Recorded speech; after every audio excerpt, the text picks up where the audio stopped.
People form communities in order to help one another out.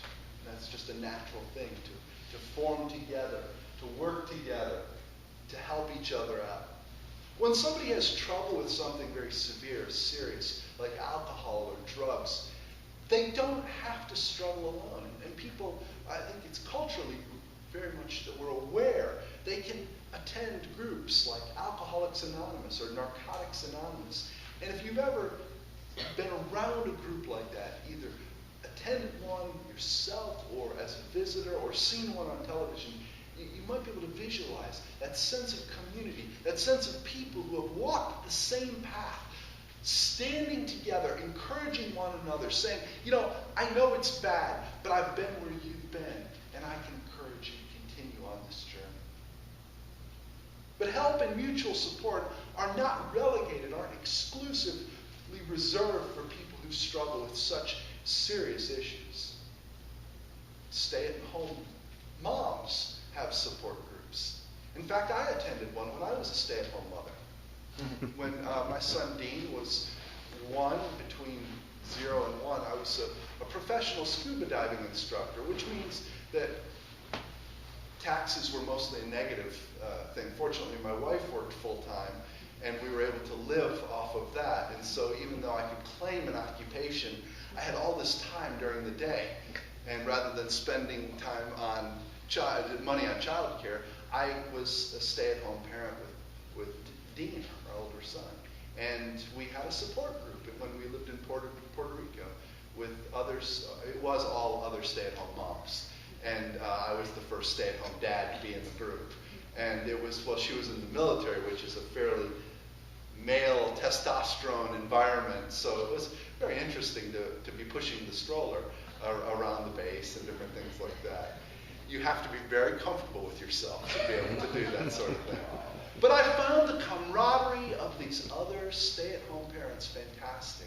The support when we could all say, I'm Dr. Bill crazy. I mean, if they don't resolve this issue on days of our lives, I am going to know. Actually, I never got into sober operas. Probably should have. It would have helped. But that sense of community and people lifting one another up, in my own experience, was wonderful. Help isn't limited to just us, though, just people.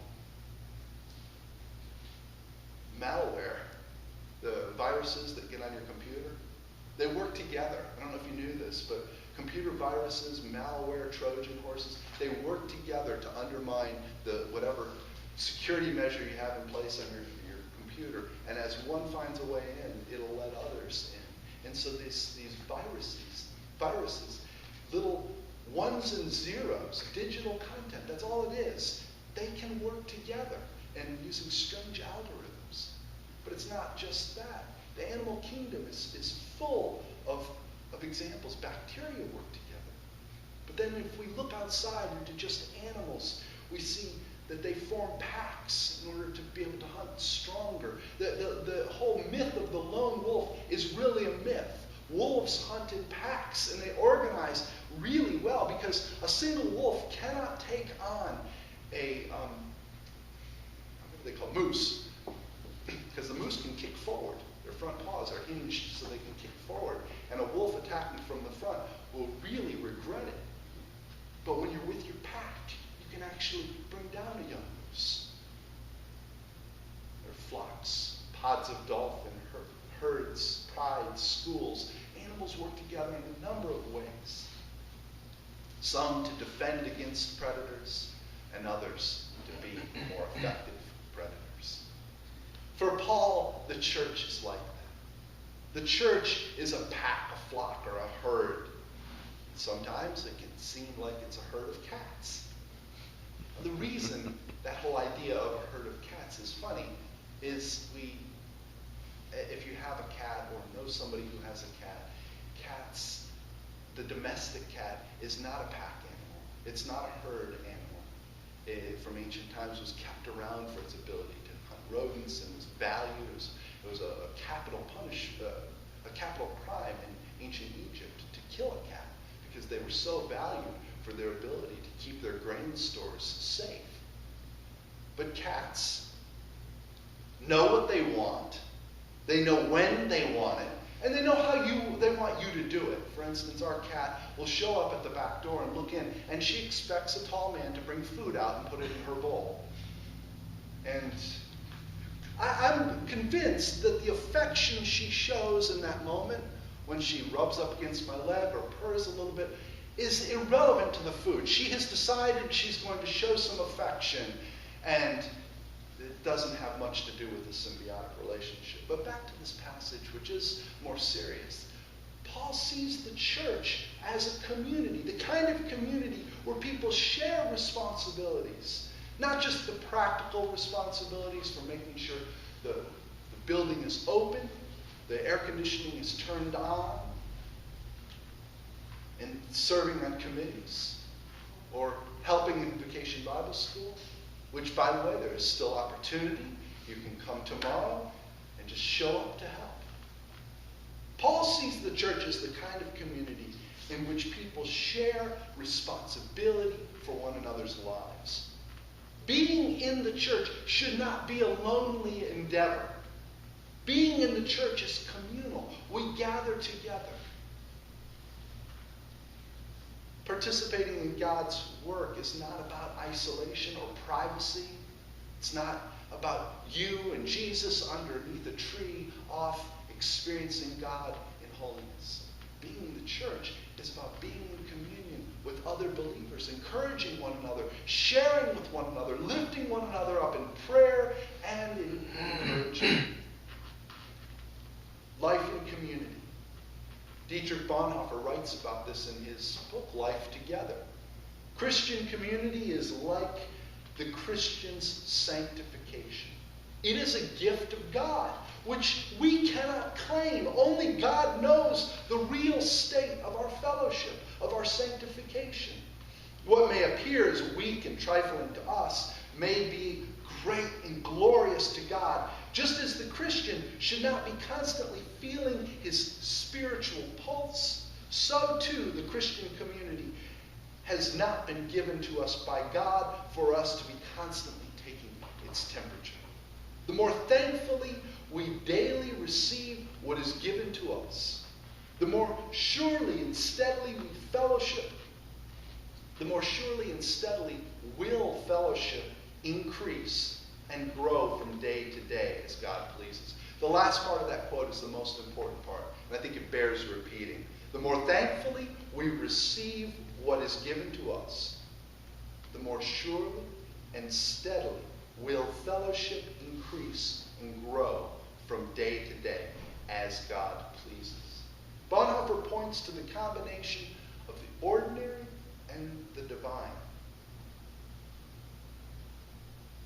We all experience struggles. We can experience struggles as a community, as a group of people. But we also have those divine attributes of God at work in us and through us.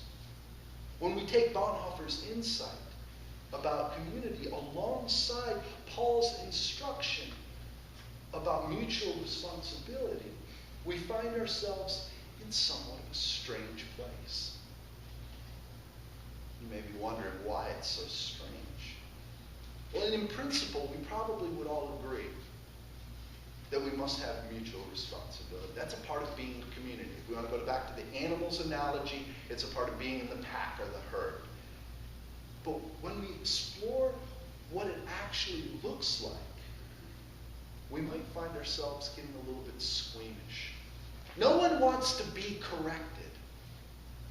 I can tell you that as a parent. As I correct my children, I can see that they don't appreciate the wonderful blessing I'm giving them. They don't see it that way. The people who, and for that matter, we don't necessarily want to go around and correct other people. We don't want to be confrontational, and that's what it feels like, a confrontation. The people who do go around correcting and admonishing, to use a very churchy word, admonish, the people who do go around correcting and admonishing tend to get a certain kind of a label. I think you guys can probably fill in some of the blanks here. Busybody, judgmental, self-righteous, poking others at that. And, I think if we're being honest and we look outside these walls and we realize there are lots of people I can see in the sliver that between the door. I've seen cars come about, wow, just four just then. Cars are going by, back and forth. Our community, as rural as it is full of people who don't feel drawn into church to have the transcendent, profound experience with God. And is that God's fault? Probably not. Probably not. It's all those who we just were pointing the finger at. If you go around correcting others too much, you're eventually going to run into somebody who may actually quote Matthew 7:5 back at you. This is Jesus' words, and it should sound very familiar. It starts with, this is the part that I thought about truncating this, but it starts with, you hypocrite. First take the log out of your own eye, and then you're going to be able to see the speck in the other person's eye a lot better. I've heard it said before, I don't know about a church, it's full of hypocrites. Absolutely, you're right. It is full of hypocrites. Because every single one of us, me included, we're all hypocrites. The only question is, to what degree? We're here, but for the grace of Jesus Christ alone. That's why we're here. How can we have mutual responsibility without being busybody, overly corrective, or judgmental, or self-righteous? I think approach might be the key, and this is where we find the answer in Galatians. Really, we find it in Galatians 6:1. The first part of this verse, this chapter that I was reading. If transgression, if you find somebody in a transgression, restore such a one in a spirit of, gentleness. It doesn't say harshness. It doesn't say corrective tone. It doesn't say directness. It says gentleness. And that's so important because when we forget to be gentle and we approach somebody, we run the risk of missing restoration entirely because the person we approach has already thrown up their defenses and nothing can get through. Before we even begin to discuss what issue is at hand. I've seen this failure over and over again. And if we stopped reading this morning, if we left off the rest of this passage, and we really focused just on this first verse and the first part of this verse, we would be better off than when we walked in this morning. Because that spirit of gentleness is so important. The following verses instruct the people in the church at Galatia, bear one another's burdens, to do their own work, carry their own load. For us, we can see that mutual responsibility is not about getting somebody else to do something or to correct their behavior. It's about love. It's about doing our work, doing our share, setting an example.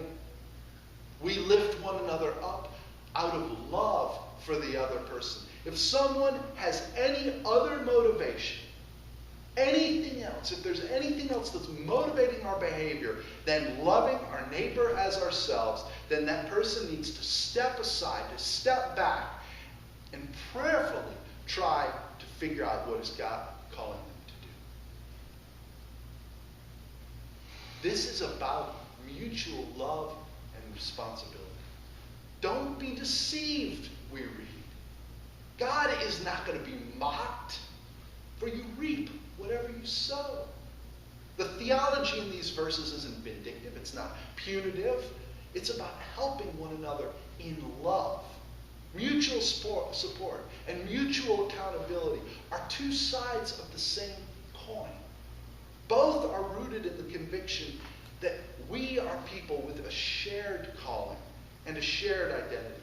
Richard Hayes, a commentator on the book of Galatians, writes about this passage. A church that takes Paul's pastoral guidance seriously will seek to develop patterns of life together that enable us to profit from gentle and timely corrections offered by other members of the community? Do we develop those patterns?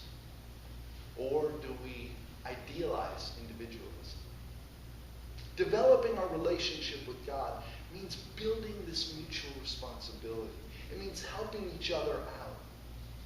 Different people have different needs at different times. And whenever we have the opportunity, Paul writes, let us work for the good of all, especially for those of the family of faith. We can't predict what this is going to look like. Sometimes it may mean helping someone carry their burden. Sometimes it may mean offering an encouraging word or note, or just a smile. Sometimes it means listening, really and truly listening. I know somebody who I see occasionally, and whenever I see him, without thinking, I always say, hey, how's it going? You'd think I know by now, because he's going to respond in the same way. Oh, fine, and you? And the way he does it so well, it's like a pageant. He allows this level of honesty because he so overdoes it. He says then to follow him, don't we always just ask that? Well, we don't really want to know. We go through this dance. How are you? Fine. And you? Fine. It doesn't matter what's really going on. Mutual responsibility as a family of God means asking someone, how are you? And then listening. And if they don't answer, developing that kind of openness, that empathy with the other person, that sense of compassion to say, I want to know how you're doing. And really meaning, how are you?